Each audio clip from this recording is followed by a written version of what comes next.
Ready? Xingxi. Going live. My name is Jim. And I'm Garret. And this is Jim and Garret at the movies. Hello, everybody. Welcome to Jim and Garret at the movies. We are going to be talking about the newest entry in the newest Awkwafina film. It is The Farewell. This has been getting rave reviews. Our movie club entry is Goodbye Lenin, and so we'll also be talking about that.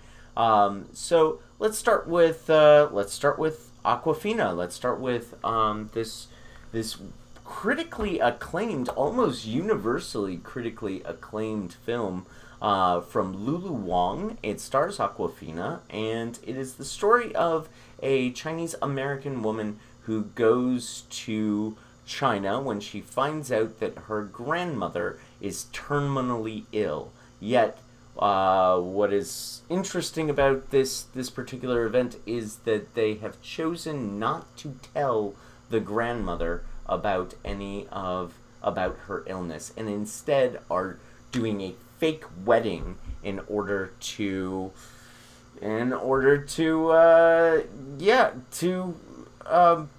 lie to the grandmother that she is not in fact terminally ill, and in fact the fake wedding is just to bring everybody to her grandmother's side for one final farewell.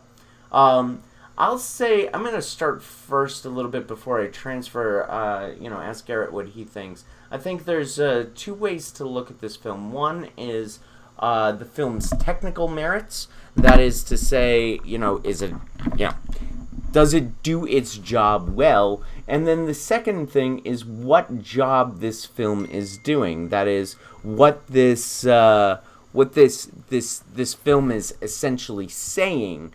And that's sort of a different question. So I'll start by saying that I really liked a lot of the elements associated with this film, even if it's what the film is saying didn't actually work for me. But now I think it's time to turn it over to Garret. What did you think, Garret? Well, I understand what you mean by the distinction between the technical merits and the substance, but I'm curious for your critical thoughts because I think this is a film that deserved all the praise it's gotten. I didn't know a whole lot about it going in, other than it starred Awkwafina, a basic sketch of the plot, and that it had been very highly praised. And I'm always pleased when I walk in to a movie that's been hyped, and I think it lives up to the hype. I think there's an incredible amount of emotional texture in this film. I think the acting across the board is very, very solid. There are indeed certain critical complaints I could make, which maybe we'll talk about later. But overall, I thought it did a wonderful job of showing both sort of a clash of cultures as well as sort of an interpersonal clash between different individuals, which in an interesting way is kind of a microcosm of the larger class of cultures. The Western culture sees things primarily in terms of individuality and autonomy, whereas the Eastern culture, in this case China, sees things more as a matter of family and community. I think the film does an excellent job of showing the conflict and the tension between those two perspectives in a way that's respectful to both and doesn't seem to moralize or take sides in any way. I felt it gives the audience the chance to decide for themselves what they feel about it. Now, this film obviously is created to be cross-marketed, to be marketed both in China as well, probably Asia at large, but also in the United States. And so it's interesting that it doesn't, I think, force a perspective on its audience. I always appreciate that kind of nuance and that kind of open-mindedness to a film which is dealing with something which is challenging and in many ways universally human, but also very culturally situated.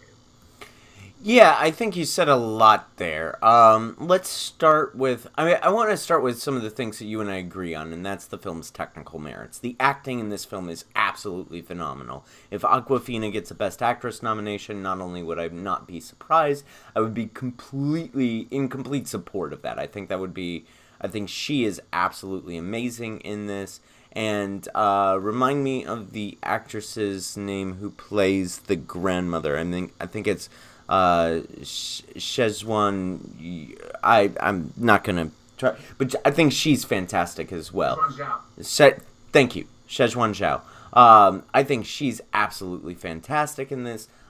It's interesting that the production company behind this film is called Depth of Field, and that sort of keyed me into looking at the depth of field of all of Lulu Wang's shots, and I thought there were a couple sort of directorial snafus that I didn't particularly like, but overall I thought her shots, her framing was was really good. So I think it's an actor's film that works on both for allowing its stars to shine, but I think it also does mainly work as a directorial film, as a showcase for Lulu Wang's directorial talents. That said, this film, when you say that this film doesn't necessarily support a particular point of view, I've got to disagree with you. I think that this film absolutely does support a point of view, and that point of view is that of Chinese culture, that the lie is justified, that the lie is what the lie is ultimately supported ethically and morally within this movie. And I mean, maybe it's my own sort of cultural lack of cultural relativism, although I will say that cultural relativism is not in and of itself an absolute. I cannot agree with that. And I had some real significant problems with the idea that this film was supporting lying to people about their personal medical conditions. I think that's we can get into the medical ethics of that, but I think from a medical ethics point of view, that's just wrong. But I'm sort of jumping in on your territory, my philosopher friend. What's your response to all that? So quick thing for those of you who don't know, I am a professor of philosophy with the AOS in medical ethics. So yeah, this is very much my field. And I remember quite distinctly, when I was in grad school, one of the things we learned about was how different cultures process and deal with medical issues. Again, a standard line is that Eastern cultures tend to prioritize things like filial piety over autonomy. And it is the family that tends to make major medical decisions rather than the individual, whereas in the West, the patient autonomy is considered absolute. It's worth remembering, though, that was not always the case. The idea of patient autonomy being first and foremost is something that developed over time in countries like the United States. And a few decades back in the 30s, 40s, and it started changing around in the 50s, it was not uncommon at all for doctors to routinely lie to their patients. Not necessarily in cases such as this, but in cases where they thought, in their judgment, it was better if the patient didn't know. So this is something that has evolved over time in terms of the medical ethics of it. And in a broader scope, philosophically speaking, the question of when it's okay and acceptable to lie to people is one of the huge questions in ethics. Plato set it out in the Republic, where he talked about what he called the noble lie, which was a lie that's justified because it brings about good consequences. He was talking about in the context of politics. When can politicians lie to their people? And this was, contrasted with someone like Immanuel Kant, who says it's never acceptable to lie. And Kant, of course, has had a big influence on Western moral thought in a lot of ways. So this is a broad scope, and of course, it's been touched on in other films. Famously, of course, a film we considered talking about this week, Ikaru, in which the doctors at the beginning lie to the main character about his terminal condition. And it is worth stressing and noting also, again, another minor detail, that there are rare circumstances, but fairly clearly specified circumstances in which it is considered acceptable in the Western canon of ethics for medical providers to lie to their patients. It is certainly the exception and not the rule, but there are circumstances. Probably the most obvious example would be a placebo-controlled trial, where part of the whole nature of it, in order for the trial to work, the patient has to believe that they are getting a real medicine when in fact they're getting a placebo, they're getting a sugar pill, so to speak.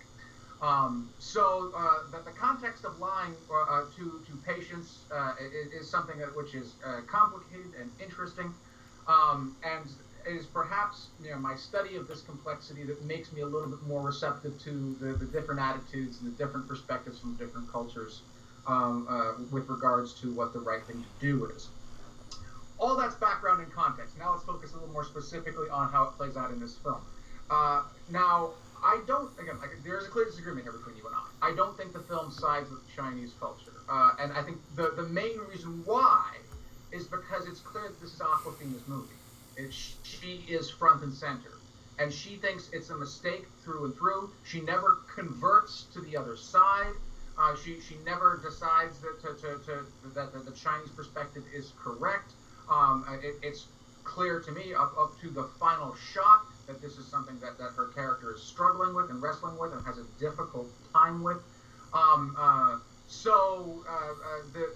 film, I think, is neutral because even though, again, the culture in which she is enmeshed is clearly on the one side. She's outnumbered, so to speak. Because she is the main character, she's the person who we sympathize with the most, at least we being the Western audience. Again, it might be experienced differently if you are of Chinese culture, Chinese descent, but I speak at least only for myself, perhaps for you, and also for my wife, who I saw the film with.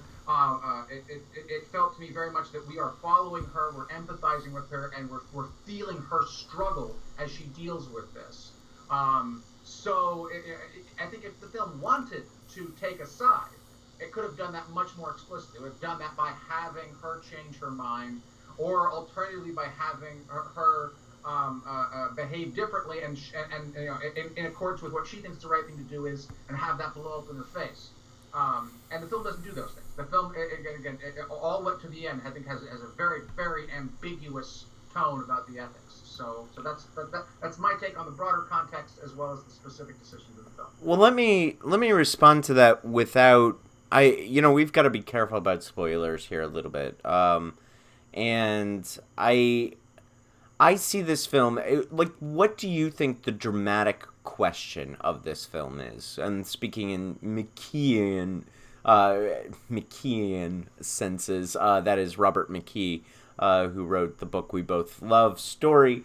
What do you think the dramatic question is? Because I think that basically ties into the differences in how we read this movie. I'm not. It's hard to answer that question without tripping over the spoilers. Right. So let me try to answer that question, and then so unless you have an answer that just is coming to you right now, I'll try and answer that and then go. Yeah. Okay. So my dramatic question is: will she or won't she tell her grandmother that her grandmother is dying? Yeah. Is that fair? No. It's fair in the sense that I think it's a legitimate question. It's a legitimate framing. I don't think you're absolutely wrong, but that's not at all what I thought the dramatic question was. So what do you think the dramatic question is? Does the grandmother already know? Interesting. Yeah, that seemed to me to be there's some things that happen at the beginning of the film which suggest that she has perhaps figured out that they're lying to her, and that was what I was. That's what had me, on the edge of my seat, as it were. Is the reveal going to be that she's figured it out, and all of this is for naught, as it were? I mean, I half expected, and I'm only revealing something about the first act of this film, so I don't think this is a spoiler, but I half expected in the first act her to travel to China, and the first scene with her grandmother go, oh, by the way, you're dying, and everybody's lying to you. Boom! And then the rest of the movie happens. And that doesn't happen. And I won't, get into what happens in the second or third acts of this film. But suffice it to say that for me, that was the dramatic question that was playing out for me throughout this thing. I see where you're coming from. I understand your point of view about this film's dramatic question. But as in my initial read of this movie, it was, is this Americanized Chinese woman going to assert a Western point of view about death and dying onto her traditional Chinese grandmother? And that's a dramatic question that is able to incorporate all of the other cultural moments that this film does well, and all the other cultural moments that this film plays with, but also be able to take a stand on the question, on the medical ethics question that we sort of explored earlier. Is it okay to lie to a patient about a patient's terminal illness? And that's why, without getting into spoilers, that's why my conclusion about this film, that it does take a stand, and that stand bothers me, is affected how I read this movie and how I actually evaluate this movie as well.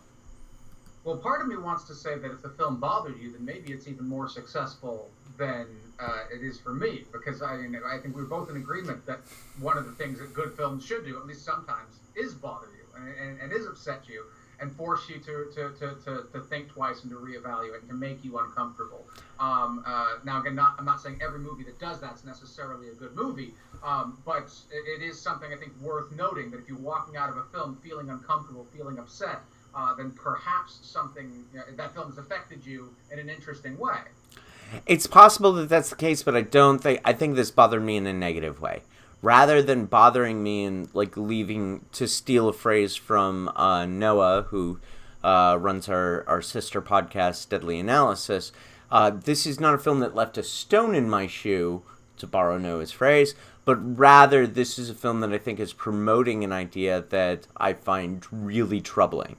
Let's also say that on the way home from watching this movie, I listened to an interview, a Fresh Air interview with the director Lulu Wang, and the background information on this actually didn't improve my point of view of the movie or the ethics of the film.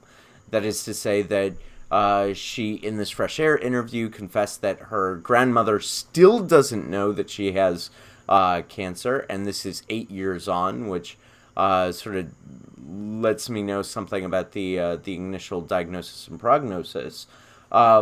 So for 8 years, her grandmother has been living with stage 4 lung cancer and hasn't known it at all. And in fact, Lulu Wang talks about bringing her grandmother to set and roping in all of the cast and crew to participate in this deception that is shall we say, morally, ethically questionable. And you know, inside Radio Talk, we were talking about doing Ikiru for the paired film for this movie, and I think Ikiru rightly concludes that a patient has the right to know what is going on with his or her health and body, and as a result of that knowledge can actually do some good, not only for the patient, but for the larger polity. That's the conclusion that Ikiru makes, and that's a conclusion that I'm 1,000% on board with.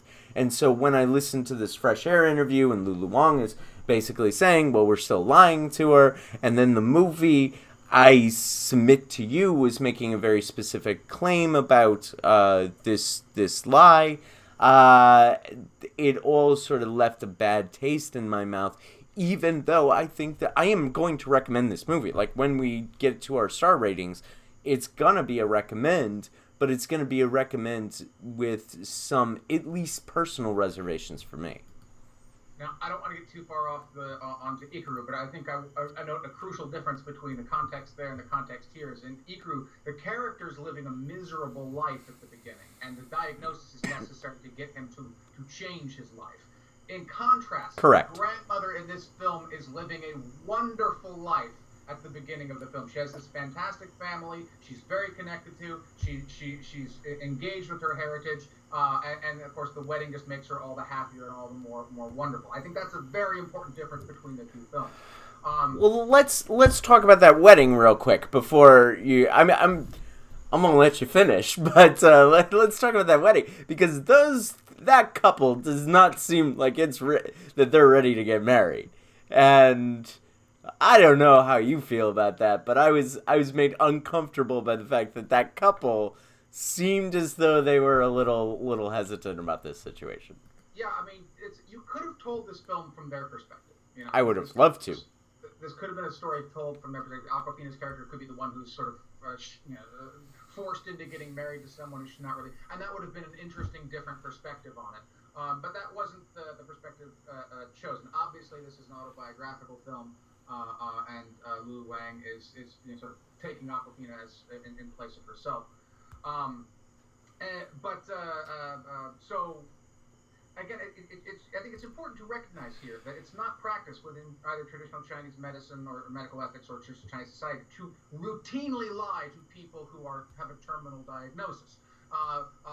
They don't automatically refuse them this information. They make the family, again, because it is considered the family's decision, makes the determination based on what they consider to be best for the patient.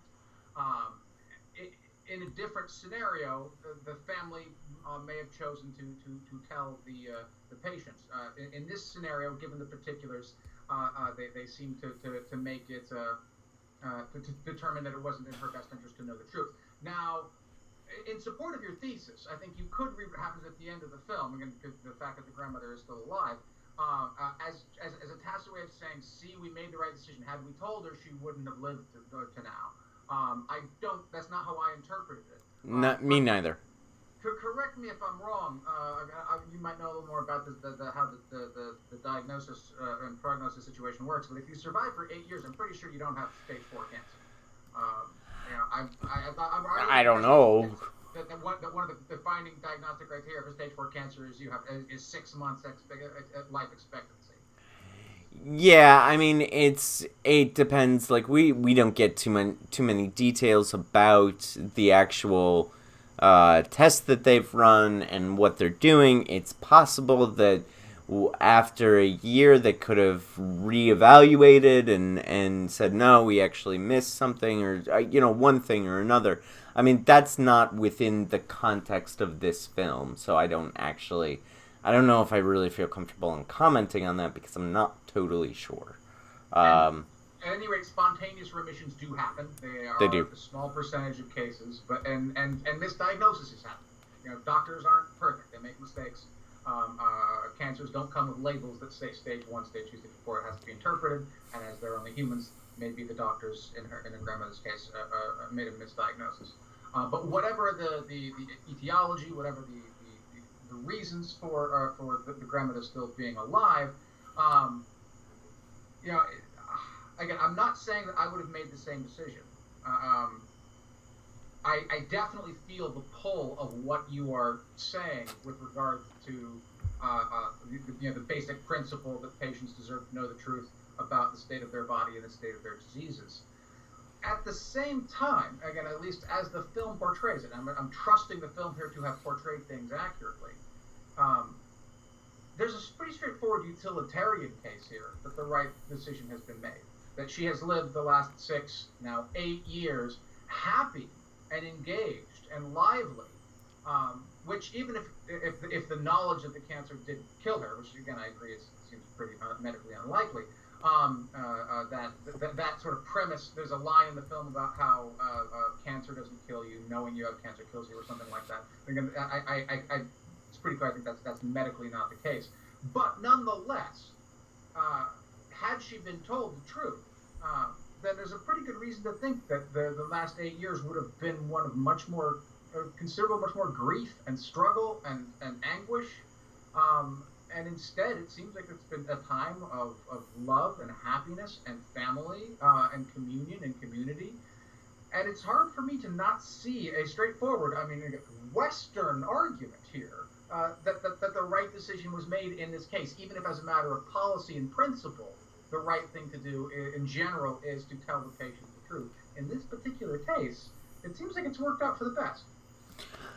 I mean, that's a fair utilitarian argument, and I can't necessarily agree with or disagree with that. I mean, you make fair points. I just when I see a piece of art that's promoting a ethical ideology that I find to be really disagreeable, it's hard for me to go really high on the film, even though I like the film's technical merits. I also want to say, you mentioned family and all of that stuff. That's one thing that this film does exceptionally well. I bought that this was a real family. I bought that this family loved each other. I bought that this family had conflicts that they dealt with in really human, passive-aggressive ways. I thought that this family was... There was nothing about the portrayal of this film that made me think that this wasn't a real family dealing with this issue. And that's a credit to Lulu Wang and all of the actors that portrayed the family members. So yeah, it's really... You mentioned that part of it, and that reminded me of another thing that I like. But yeah, I mean, it seems we have different points of view about what this film is saying and how that sort of reacts to our overall rating. I'm gonna give my rating first. I give it 3 stars. I recommend it. I think it's good. I think it brings up interesting questions. I think it's an interesting film, a film worth debating. But I can't go too much above that though. What about you? Well, I would give it 4 stars. Again, I think again, like I said, we didn't mention my criticisms, my problems, but I'll leave that aside. I thought it was a deeply humanistic film, a really interesting cross-cultural perspective, wonderful acting, interesting characters. Yes, as you mentioned, the family dynamics I think are really engaging and touching. But before we move on, I want to revisit something you mentioned in a little bit more concrete detail, and that's the idea of cultural or moral relativism. Because recognize that again, when you say that you have a problem with it, again, I'm not saying that you shouldn't be able to have your opinions on this, but it's important to recognize that you're saying that this entire culture, this 7,000-year-old culture, I think, is fundamentally wrong, and that you know better than them. And there's a certain amount of chauvinism that has to come with being able to look at a culture like that, which, again, do correct me if I'm wrong, I don't think you're fully versed in. You don't fully appreciate the history and the values and why it is that they've come to this particular conclusion. To say in ignorance of all that they've got it wrong is something that I hesitate to do. Now again, I hesitate, keyword, not saying refuse. Obviously, in some circumstances, yeah, where cultures clearly get it wrong, and we should denounce and criticize them. But we should denounce and criticize them in the context of fully understanding them first, and trying to understand their reasons and their values before we sit in judgment of those reasons and those values. And again, I think this relates directly to the film, because I think part of her struggle, part of Awkwafina's character's struggle in this film, is figuring out exactly where she fits in this family, and how she, as a Western girl, Western woman, relates to this sort of traditional Chinese family, and how she can, on the one hand, love her family and love her culture and be a part of that culture, but also feel like you feel that culture is wrong, and that it's making a bad decision.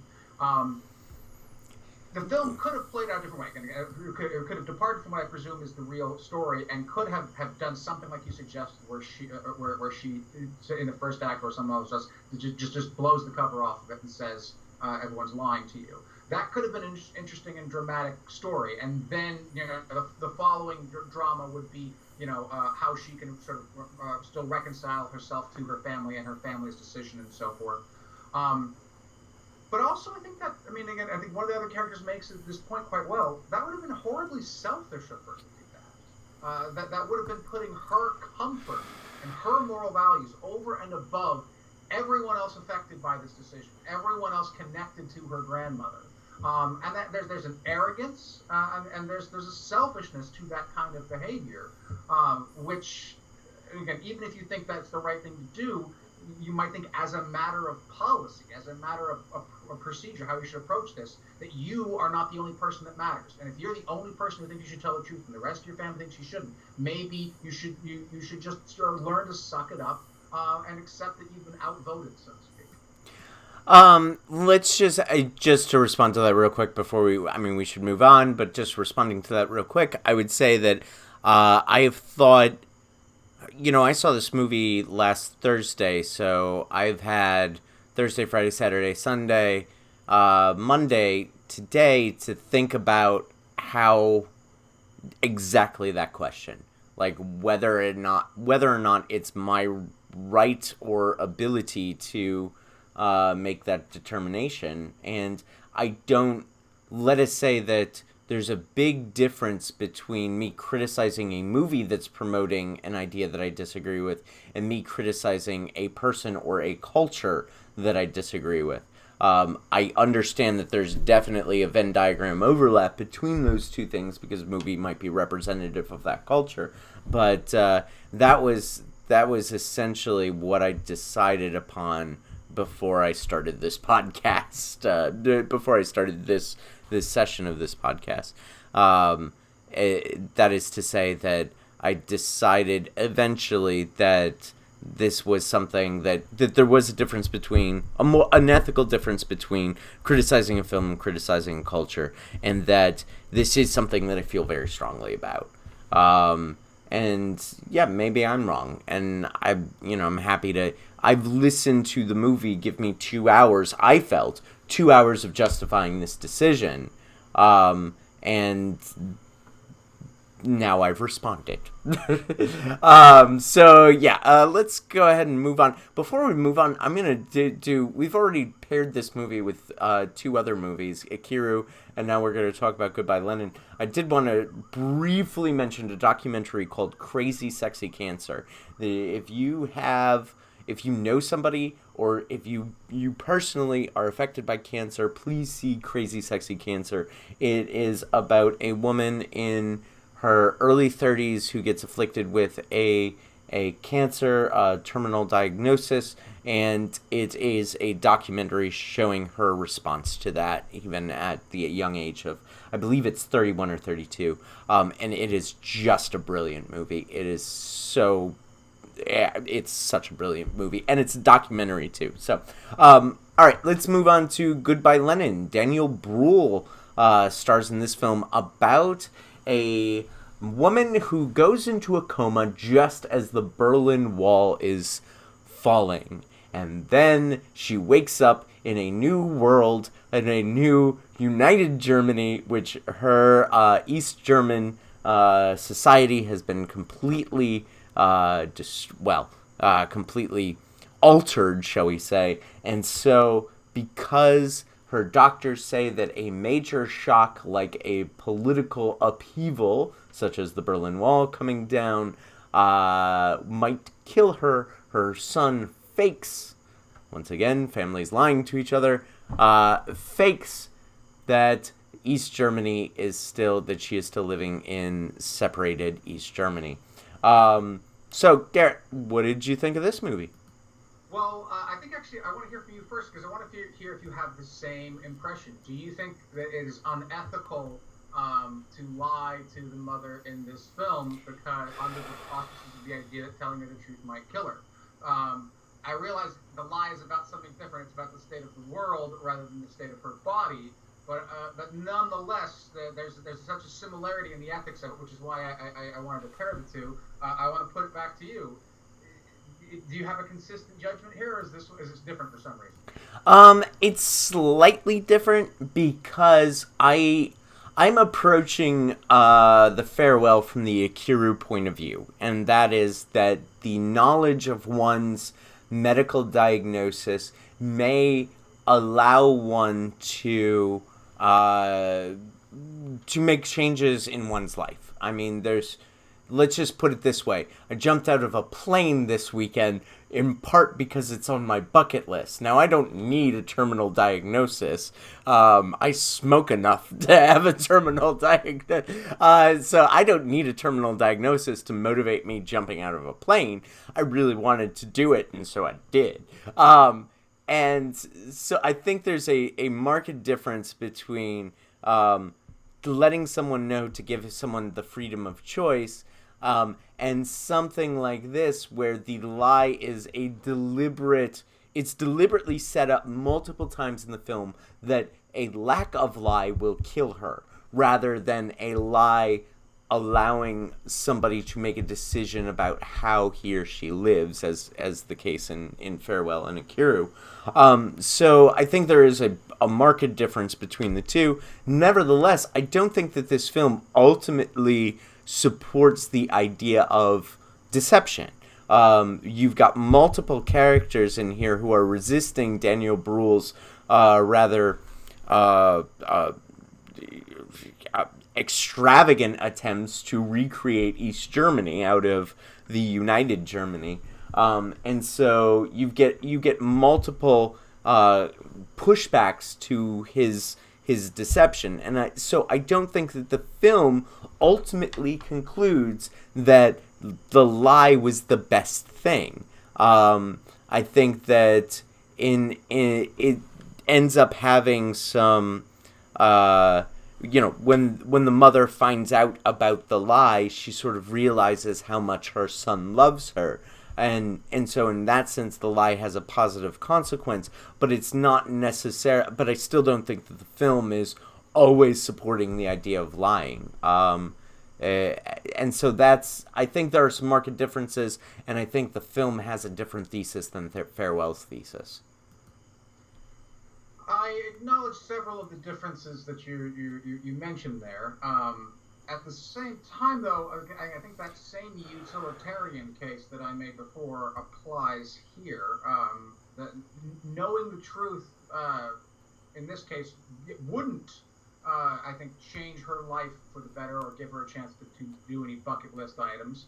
But again, it wouldn't do that for the grandmother either, at least so far as we can tell. It might. She's been deprived. The grandmother has been deprived of that choice. That's my central complaint with the Farewell. In this case, the lie is, if you accept the film's logic, the lie is saving her life. Right. But here's the thing, and again, I think that there's a legitimate critique of the Western ethical approach here, and that's the choice isn't always good for people. We kind of fetishize autonomy and fetishize choice, and that's understandable because it's often good, and there's an ugly history of paternalism, people saying that we know better than you, we're going to make decisions for you, and it's good to be skeptical of that.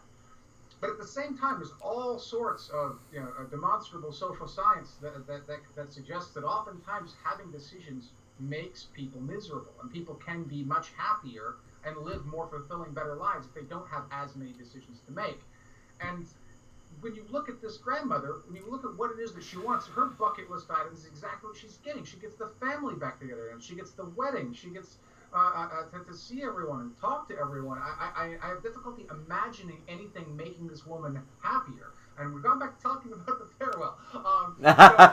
Yeah, we did a little bit, but that's okay. Try to sort of steer back now to Goodbye Lenin. So some broader comments maybe on the film rather than just focusing on that ethical dimension to it. I saw this film, shortly after it was first released in 2003, and I was sort of surprised rewatching it how much of it I misremembered. I remembered it being a lot funnier, for one thing. I actually did not think it was terribly funny the second time around. And I'm not entirely sure why that is. I mean, there are certainly a few moments of humor and creativity and sort of, isn't that cleverness, but there was no sort of laughter in it for me. But it was nonetheless still touching. The love that Daniel Bruhl's character has for his mother is evident. The great lengths and the efforts that he goes through, all the work, both in dealing with illness, but then also trying to sort of keep the story going, is powerful and compelling.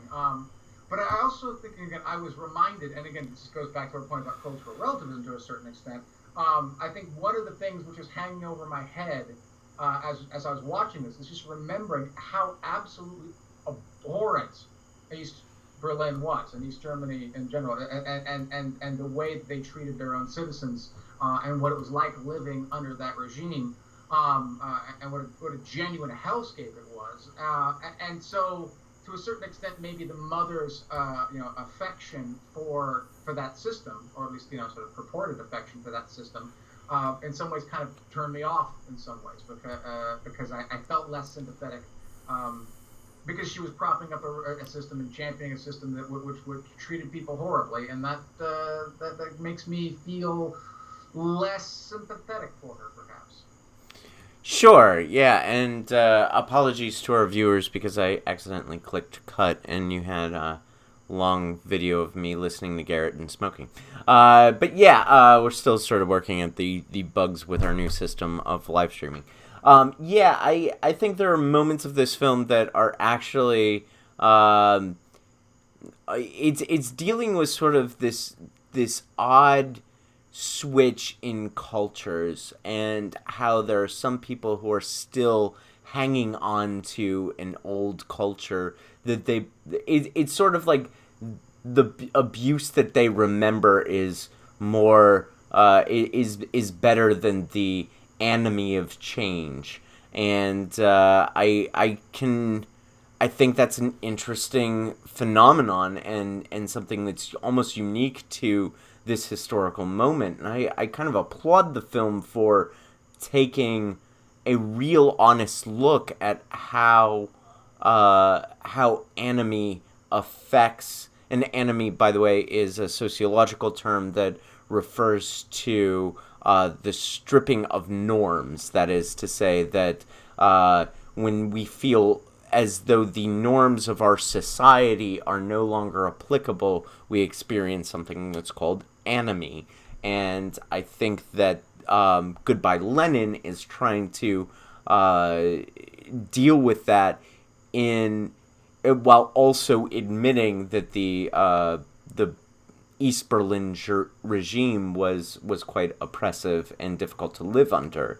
So I actually I don't know if I have the opposite reaction that you do, Garret, but I think that what you're identifying as something that's troubling you about the environment in which these people live, I'm complimenting the film for having the courage to talk about the difficulties and adjustments associated with transitioning from one to the other. Yeah, I think that you're certainly right that the film, I think, does a good job of putting. I mean, one of the things I was imagining both the first time and the second time I watched this is, how would I have reacted if I fell in a coma, woke up 8 months later, and found out that America lost the Cold War. I mean, obviously that would have to have happened some time ago. But that kind of transformation, right, where the world that I knew and grew up in, and had at least some emotional investment and attachment to, even if it wasn't quite the patriotic fervor of the character in this film, yeah, that would be really disorienting. And I can and again, that helps me empathize a little bit more with both her desire to have her way of life preserved and her son's desire to preserve the way of life for her. At the same time, however, I feel that the film, again, somewhat loses some focus toward the end. And I had misremembered the original ending of the film. I thought that the film sort of was a little bit more definite on the mother's relationship to the East German state, and that turned out to be incorrect. I thought that she didn't like it. In fact, she's at best perhaps ambivalent about it. And she had lied to her children about why their father left and so forth, and their father comes back into the picture, etc., etc. Right. So there's various sort of elements to the internal conflict there. It isn't just as simple as how she relates to her patriotic identity. And again, that's not to say that that's bad, but I do sort of. In some ways, I preferred the way I remembered it, the mistaken way I remembered it, in which the final reveal is that she never really was a patriot. She actually hated the East German state. She was just pretending the whole time. because I feel that would have been cast more of a judgment on how immoral and awful the East German state was. That she had to lie to her own children about what she believed, because to not do that would have put them in danger of becoming enemies of the state. And how awful would it be to live in such a world as that. So maybe that would have been a little moralizing. Maybe that would have been a little heavy-handed, perhaps. But I got to admit that I thought that was how it ended, and I kind of feel like I liked my ending better.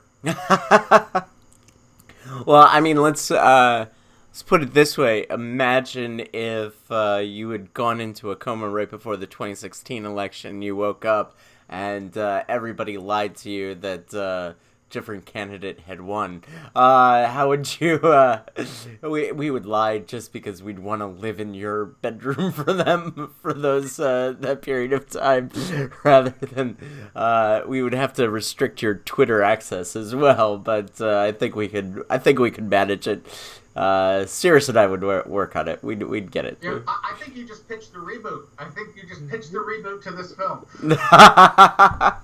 Yeah, that's a great remake, isn't it? You know, just the idea that somebody falls asleep right before the 2016 election, and then we fake it that Hillary won instead.